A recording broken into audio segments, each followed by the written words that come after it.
사무엘하 5장 11절에서 25절입니다.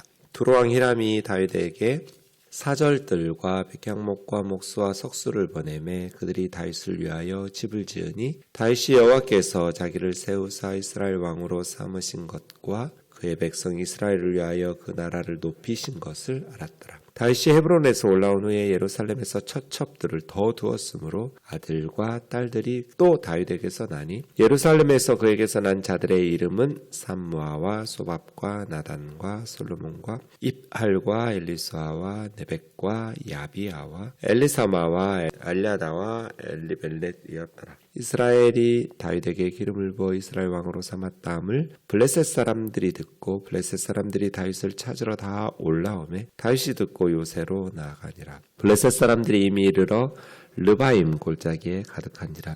다윗이 여호와께 여쭈어 이르되 내가 블레셋 사람에게로 올라가리이까 여호와께서 그들을 내 손에 넘기시겠나이까 하니 여호와께서 다윗에게 말씀하시되 올라가라. 내가 반드시 블레셋 사람을 네 손에 넘기리라 하신지라. 다윗이 바알브라심에 이르러 거기서 그들을 치고 다윗이 말하되 여호와께서 물을 흩음같이 내 앞에서 내 대적을 흩으셨다 하므로 그 이름을 바알브라심이라 부르니라.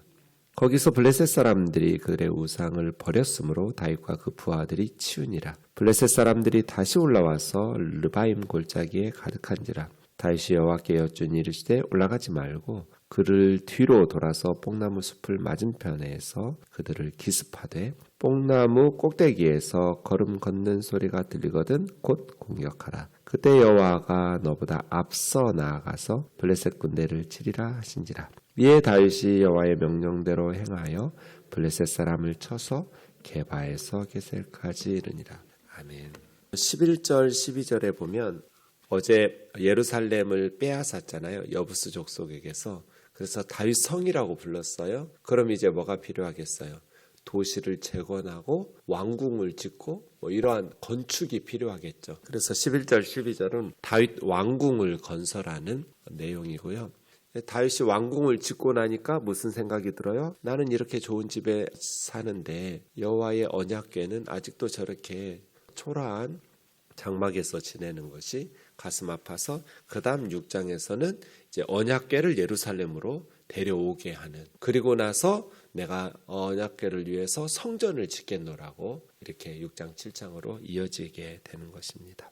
다윗이 왕궁을 이렇게 건설할 때 이스라엘 북쪽에 지중해 쪽에 붙어있는 나라가 두로와 시돈이잖아요. 그 두로 왕 히람이 사절들과 더불어서 백향목과 목수와 석수를 보내는 것이죠. 이스라엘에는 백향목과 같이 왕궁을 지을 만한 그러한 건축에 쓸 만한 큰 목재가 없은 그냥 잡목들이 있는 지역인데, 이렇게 두로와 시돈 이쪽 지역에는 높이가 몇십 미터씩 올라가는 백향목이 있는 거예요. 쭉쭉 반듯하게 뻗어서. 그래서 이제 아주 향이 나면서 건축하기 좋은 나무가. 그래서 솔로몬 성전을 지을 때 이 두로에서 백향목을 예루살렘으로 가져다가 예루살렘 성전을 지어요. 3만 명의 사람을 동원해서 10,000명씩 3교대로해서 두로에서 이렇게 이동해 오는데, 육로로 이동해 오기에는 이게 너무 힘들어서 바다 쪽으로, 지중해 쪽으로 해서 해상으로 이동해서 솔로몬 성전을 레바논의 백향목을 가지고 짓게 됩니다. 어쨌든 그렇게 목수와 석수, 나무를 다루는 사람들, 돌 다루는 사람들이 이스라엘에는 이렇게 능숙한 사람이 없으니까 이 두로왕 히람이라는 사람이 유능한 목수들, 기술자, 건축자들을 보내어주는 것이죠. 그래서 이제 두로와 이스라엘이 동맹 관계를 맺고 좋은 유대 관계를 맺게 되는 것이죠. 그들이 다윗을 위하여 집을 지으니 12절을 보시면 좀 독특하죠. 왕궁 건설하고 나서 다윗이 여호와께서 자기를 세우사 이스라엘 왕으로 삼으신 것과 그 백성 이스라엘을 위하여 그 나라 높이신 것을 알았더라. 여러분, 이미 다윗은 7년 6개월 동안 헤브론에서 유다의 왕이었고, 그 후에 이제 북쪽까지 통합해서 온 이스라엘의 왕이 된 지가 벌써 오래됐잖아요. 그리고 나서 여부스 족속이 살고 있던 예루살렘을 정복하고 왕궁을 지었어요. 그때사 비로소 다윗이 자기를 이스라엘 왕으로 삼으신 것을 알았다. 이렇게 말하는 거예요. 이 알았다라는 것은 지식적으로 알았다라기보다는 정말 하나님께서 나를 왕으로 세우셨고 하나님께서 그 백성을 위해서 우리나라를 높이셨다는 것을 인정한 거예요. 깨닫게 된 거예요. 경험을 통해서 알게 된 거예요. 이미 몇 년 전에 왕이었고 하나님께서 그 백성 이스라엘을 위해서 그의 나라를 높이신 것을 알고 있었지만 왕궁을 건설하는 과정을 통해서 하나님께서 나를 진짜 높이셨구나. 하나님께서 나를 이스라엘의 왕으로 세우셨구나. 이게 이제 참 귀한 것이 사람들은 높아지고 나면 사울 왕이 전쟁에서 이기고 자기 기념비를 세우잖아요. 자기 때문인 것처럼 자기를 높이기가 쉽단 말이에요. 리더들이. 그러다가 망하잖아요. 그런데 다윗은 여호와께서가 주어예요. 여호와께서 나를 왕으로 세우시고 나를 높이시고 나라를 높이셨다라는 것을 고백하면서 알게 된 것이죠. 그래서 내가 잘나서 왕이 된 게 아니구나. 하나님께서 나를 왕으로 세우셨구나. 왕궁 짓고 나니까 하나님께 영광을 돌리는 것이죠. 그렇게 확실하게 경험을 하고 체험을 하고 하나님께 감사하고 영광을 돌리게 되는 것이죠. 그런데 하나 또 주목해야 될 것이 나를 이스라엘 왕으로 삼으신 것이 그의 백성 이스라엘 사람들을 위하여 라는 것을 안 거예요. 그러니까 리더들이 이것을 기억해야 돼요. 백성들이 아니면 왕은 있을 필요가 없는 사람이에요. 왕은 백성들을 위하여 하나님께서 세우신 거죠. 왕을 위해서 백성들이 존재하는 게 아니고요. 백성들을 위해서 왕이 존재하는 거예요. 네. 그래서 내가 왜 왕이 됐는지를 분명히 알아야 돼요. 그런데 보통 하나님을 위해서라는 이름으로 온갖 좋은 것을 바치게 하고 자기가 다 누리죠. 리더들이. 실질적으로는 이건 잘못된 일이에요. 하나님 팔아서 부귀영화를 누리는 리더가 아니라 정말 백성들을 위해서 존재한다라는 것을 분명히 해야 되는 것이죠. 왕 때문에 백성이 존재하는 것이 아니라 백성들 때문에 왕이 존재한다. 어느 공동체도 마찬가지예요. 교회는 말할 것도 없고요. 목사를 위해서 성도들이 존재하는 것이 아니라 성도들을 위해서 목사가 있는. 성도들이 없으면 목사는 있을 필요가 없는 사람이에요. 문제는 13절인데요. 다윗이 헤브론에서 올라온 후에 예루살렘에서 처첩들을 더 두었으므로 아들과 딸들이 또 나는데 하면서 11명의 아들들의 이름이 등장하지요. 이것은 이제 후에 가정의 불화와 왕자의 난이라고 불리는 그러한 비극의 씨앗을 뿌리는 거죠. 그래서 제가 지난번에도 말씀드렸지만 헤브론에서도 이 예루살렘에서도 더 많은 처첩을 두어서 하나님의 말씀은 모든 말씀을 순종하는 겁니다. 우리가 취사 선택하면 안 됩니다. 그런 의미에서 우리가 지금 창세기부터 요한계시록까지 매일 말씀을 묵상하면서 어제 묵상한 말씀을 그 다음 새벽기도회에 설교하고 일주일 동안 묵상한 말씀을 주일에 다시 설교하고 이렇게 그러다 보니 우리가 늘 듣던 익숙한 좀 더 이렇게 쉬운 많이 그런 성경만 설교하거나 보지 않고 모든 성경 66권을 6년에 한 번씩 전체로 보게 되니까 목회자인 설교자들도 굉장히 유익해요. 힘들긴 해요. 왜냐하면 좀 더 쉽게 설교 준비할 수 있는 본문들, 익숙한 본문들이 은혜 받기도 쉽고 설교하기도 편하거든요. 그런데 모든 성경 66권을 한 장도 빼놓지 않고 전체 다 공부하면서 말씀을 준비해야 되기 때문에 그리고 구약보다는 신약이 쉬운데 구약이 압도적으로 분량이 많으니까 설교를 많이 하게 되잖아요. 그런 면에 있어서 설교자들이 준비하는 것은 좀 어렵고 힘들고 불편한 부분들도 있는데 신약이 좀 더 중요하다라고 여겨져서 그래요. 그럼에도 불구하고 신약을 설교할 때도 구약을 튼튼하게 이렇게 기초를 쌓다 보니까 훨씬 더 풍성해져요. 말씀을 준비하는 우리들도. 그런 면에 있어서 하나님의 말씀은 창세기부터 요한계시록까지 모든 말씀, 예수님의 지상명령이 내가 너희에게 분부한 모든 것을 가르쳐 지키게 하라거든요. 그러니까 늘 익숙한 성경만 늘 중요하다고 여겨지는 말씀만이 아니라 하나님의 말씀인 성경은 모두 다예요. 왕이 해야 될 게 뭐예요? 하나님의 말씀을 가까이 두고 주야로 묵상하고 오른쪽 왼쪽으로 치우치지 말고 순종하는 거예요. 리더들이 해야 될 게 그거죠. 하나님께서 말씀을 통해서 이 율법책을 항상 네 곁에 두고 주야로 묵상하라고. 그래서 좌우로 치우치지 말고 그대로 순종하라고. 그러면 내가 너와 함께 할 것이고 형통할 거라고. 이게 원칙이잖아요. 왕들이 해야 될 게 뭐예요? 하나님의 말씀, 율법책을 곁에 두고 주야로 묵상하는 거예요. 그래서 그 말씀대로 하나님의 율법대로 좌우로 치우치지 않고 그대로 순종하면서 가는 것.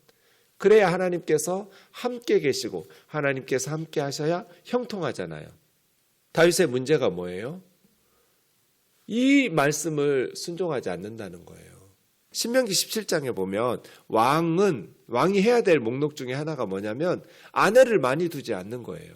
부인을 많이 두지 마라. 왜요? 여자들이 많으면 왕의 마음을 미혹한다. 왕의 마음을 빼앗아간다. 당시의 문화는 권세와 권력을 어떤 식으로 드러내냐면 많은 처첩을 두면서 많은 씨앗들을 뿌리는 거. 이게 세상의 문화였어요. 많은 자손들을, 많은 처첩을 두면서 그렇게 권세를 부리는 거. 다윗이 지금 이렇게 13절, 14절, 16절까지 하는 거는 다른 나라 왕들, 이방의 통치자들, 권세자들을 흉내내는 거잖아요. 그런 문화잖아요. 하나님의 말씀은 신명기 17장 14절에서부터인데 아내를 많이 두지 마라. 정답은 많이도 아니에요. 한 명만 두라래요. 둘이 한 몸이 될지니라잖아요. 이게 부부고 그래야 행복한 가정이 되는데 다윗은 이 하나님의 말씀에 순종하지 않아요.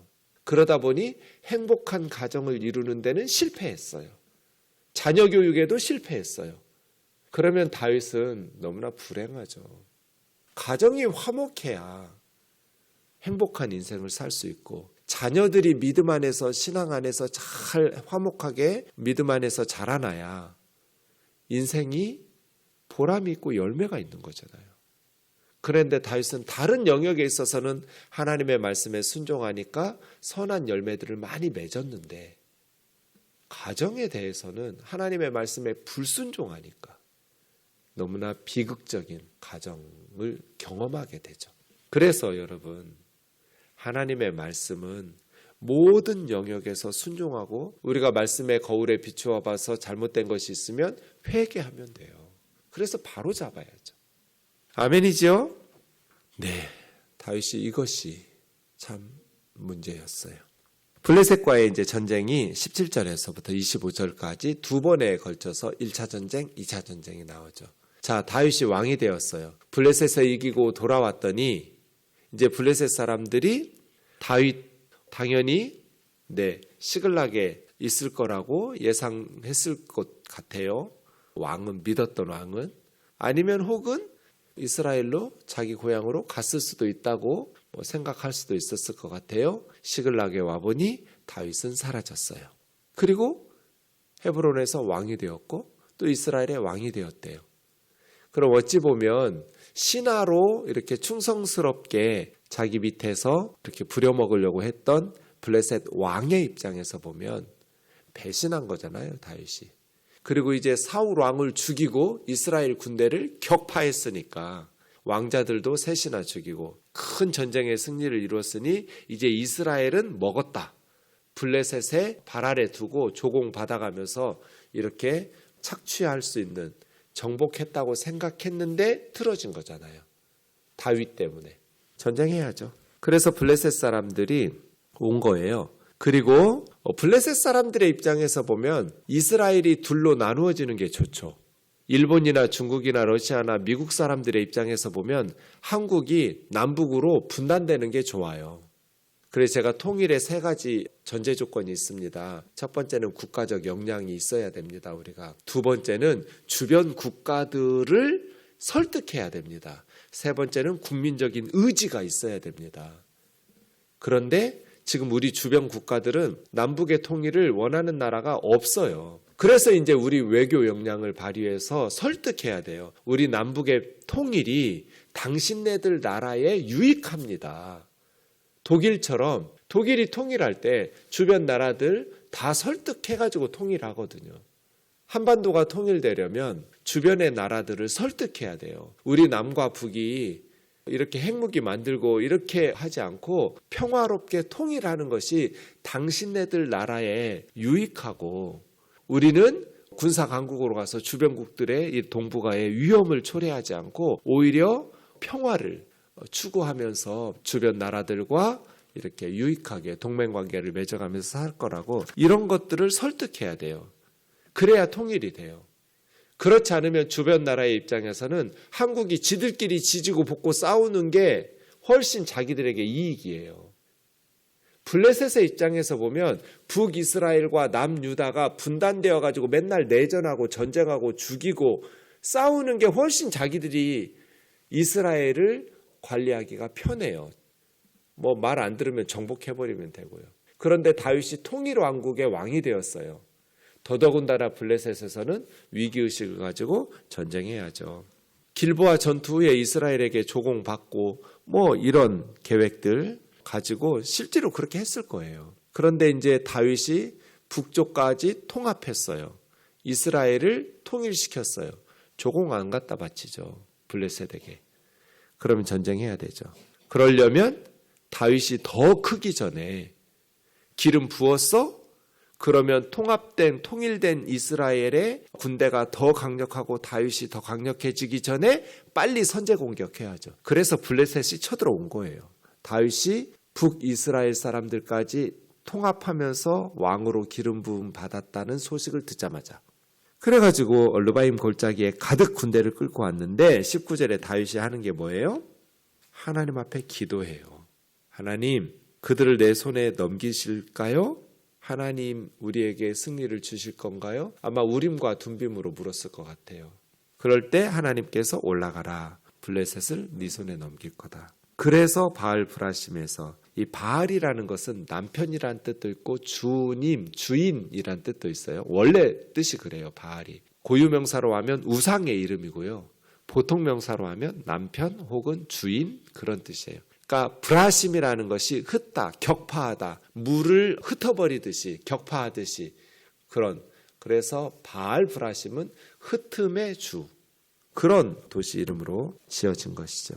21절 보니까 블레셋 사람들이 우상을 버리고 거르마 나살려라 하고 달아나서 다윗과 부하들이 치우니라.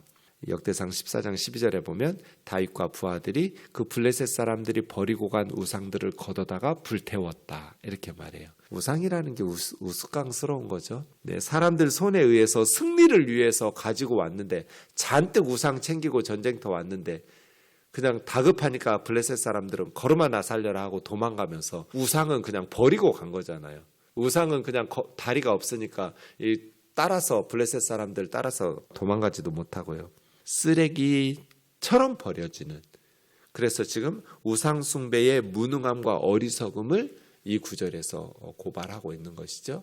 네, 우리가 하나님의 능력과 우상의 그런 무능력을 비교하면서 누구를 섬겨야 될 것인가를 가르쳐주고 있습니다. 22절부터는 2차 전쟁인데요. 다시 올라왔어요. 그래서 이러면 이제 또 전에 하나님 가르쳐 주신 대로 해야지, 이게 아니에요.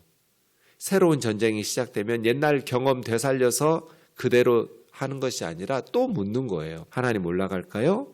다윗이 하나님께 여쭈었어요. 하나님 응답이 뭐예요? 올라가지 마. 이번에는 달랐어요. 정면 공격하지 말라는 거예요. 그래서 우회해서 기습하라고 뽕나무 숲을 맞은편에 숨어 있다가, 그러니 지금 블레셋은 누구하고 싸우는 거예요? 다윗하고 싸우고 이스라엘의 군대하고 싸우는 줄 알았는데 하나님하고 싸우고 있는 거예요. 왜? 다윗이 하나님께 자꾸 물으니까. 하나님을 어떻게 이겨요, 인간이? 인생은 이렇게 사는 거예요. 하나님과 한 팀 먹고 싸우는 거. 하나님께 여쭈면서 살아가는 거.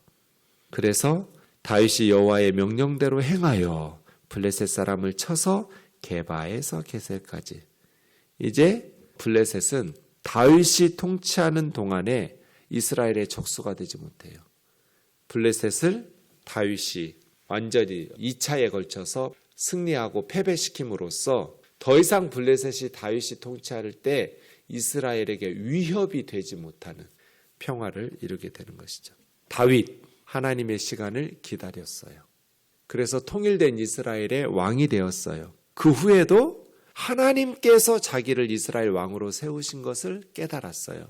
이스라엘 백성들을 위해서 자기를 왕으로 세우고 그 나라를 높이신 분이 하나님이라는 것을, 내가 잘나서가 아니라 하나님께서 자기를 높이신 것을, 그냥 하나님 놔두셨으면 아버지에게 무시당하는 조그만 총동네 베들레헴에 목동으로 살다가 끝났을 나를 하나님께서 이스라엘의 왕으로 세우셨다라는 것을 고백하면서 하나님께 영광을 돌리고 하나님께 감사하고 하나님께 물어가면서, 왜 부인을 얻을 때는 하나님께 묻지 않았는지 모르겠어요. 물으면 못하게 하실까 봐 묻지 않고 그냥 했는지. 물었다는 말이 없어요. 우리는 어떻게 해야 될까요? 지금 지구상의 유일한 분단국가인 중국과 대만도 분단국가라고 할 수 있지만 우리하고는 좀 달라요. 자유롭게 왕래하고 매주 비행기가 여러 차례 왔다 갔다 하고 기업들이 서로 협력하고 원하면 대만 남자, 중국 여자, 중국 남자, 대만 여자 결혼도 할 수 있고, 그러니 두 체제이지만 중국과 대만은 분단국가라고 하기는, 우리가 원하는 게 그런 거죠.